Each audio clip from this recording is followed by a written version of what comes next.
ja ühendame arvutiga. Eelmine kord mul õnnestus.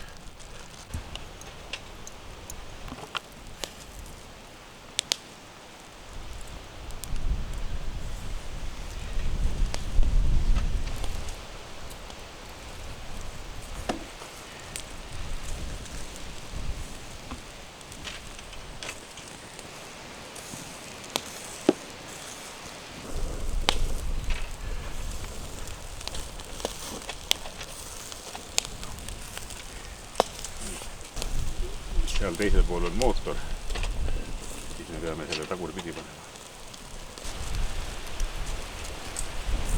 Ja nagu sa näed, suht kiirelt läheb. Siin on ainult see probleem, et siin ei ole auke. Siit saab ta õhku ja siin all on, kui sa näitad seda tuld, et siin on nagu ebaühtlane see siin üleval pool ei pääse õhk ligi ja sellepärast ta seda otsa kõrvetab rohkem. Kuna vardaid on vähe, siis meil ilmselt tuleb süüa külma toitu. Selleks, et saada sooja toitu, siin ei jõua kahte asja korraga teha. Ei jõua täita vardaid ja siis jälgida, et ta valmis saab. Aga noh, selle vastu aitab see, kui vardad on näiteks eeljamalt topitud. Jah, aga kui sul on ainult 10 varrast, siis tekibki olukord. Siis tuleb vastavalt rohkem ristapuid. Just, et on 50 varrast ja paned nii palju peale, kui jõuad ära süüa. Hiljem võtad, paned uuesti.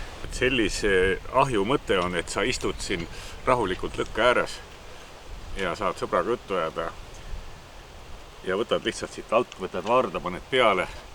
Kui siin oleks veel laud ka ümber, siis lihtsalt paned oma jao siia ära, tõstad taldriku peale, et ei lähe nii palju aega selle ettevalmistamise peale.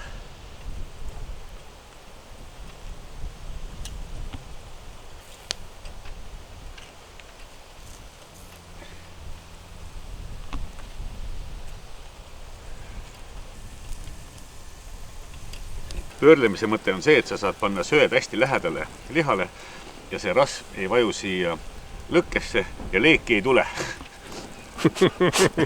Võta nüüd lonks jõuta. Ja ei, see läheb, et see rasv ei tilgu siia sütele ja ta ei lähe põlema. See on hoopis.